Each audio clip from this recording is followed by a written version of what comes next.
Bagi pasangan baru yang baru saja menikah, ada yang ingin segera memiliki momongan. Namun, ada pula yang ingin menunda kehamilan terlebih dahulu. Alasannya ingin menikmati momen-momen berdua. Untuk menunda kehamilan tersebut, salah satu solusinya adalah dengan cara melakukan kontrasepsi. Namun kebanyakan kontrasepsi yang dikenal di masyarakat kita ada kontrasepsi hormonal.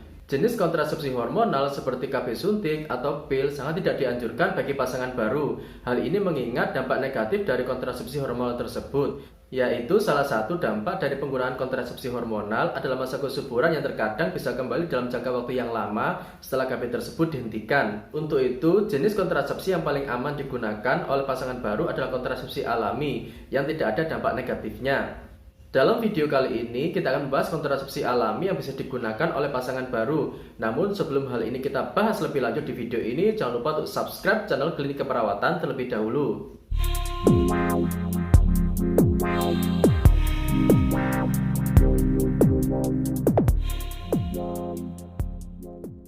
Pada kontrasepsi secara alami ada 3 teori yang harus kita pahami. Yang pertama adalah jangan berhubungan intim ketika masa ovulasi. Yang kedua adalah memberikan ASI eksklusif. Dan yang ketiga adalah mengeluarkan sperma di luar. Lebih jelasnya kontrasepsi alami dapat dijelaskan sebagai berikut.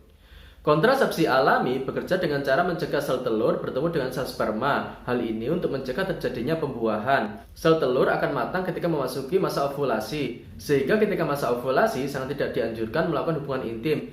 Kalaupun harus berhubungan intim ketika masa ovulasi, ada baiknya menggunakan kondom, atau bisa juga mengeluarkan sperma di luar tubuh wanita. Untuk mengetahui kapan masa ovulasi seorang wanita, bisa menggunakan beberapa metode, seperti metode lendir serviks, metode suhu basal, dan yang paling umum digunakan untuk mengetahui masa ovulasi adalah dengan cara menghitung siklus menstruasi wanita tersebut. Jika menggunakan metode siklus menstruasi untuk mengetahui masa ovulasi, maka masa ovulasi seorang wanita adalah 14 hari sebelum menstruasi berikutnya. Sebagai contoh, jika siklus menstruasi seorang wanita adalah 28 hari, maka pada hari ke-15 hingga 28 sudah memasuki masa ovulasi. Dan yang perlu kita ketahui, sel sperma bisa bertahan di dalam tubuh seorang wanita kurang lebih 2 hingga 3 hari. Jadi kesimpulannya dapat digambarkan seperti ini. Sebagai contoh, siklus wanita adalah 28 hari. Jika sel sperma bisa bertahan hingga 3 hari di dalam tubuh wanita, maka ketika siklus menstruasi 28 hari, pada hari ke-12 hingga 28 hari, ada baiknya berhubungan intim menggunakan kondom. Atau ketika berhubungan intim, sperma dikeluarkan di luar tubuh wanita. Dan ketika memasuki hari pertama hingga hari ke-11, belum memasuki masa subur. Walaupun sperma dikeluarkan di dalam tubuh wanita, namun resiko hamil sangatlah kecil. Itulah sedikit pemahaman tentang kontrasepsi alami yang bisa digunakan oleh pasangan muda yang baru saja menikah.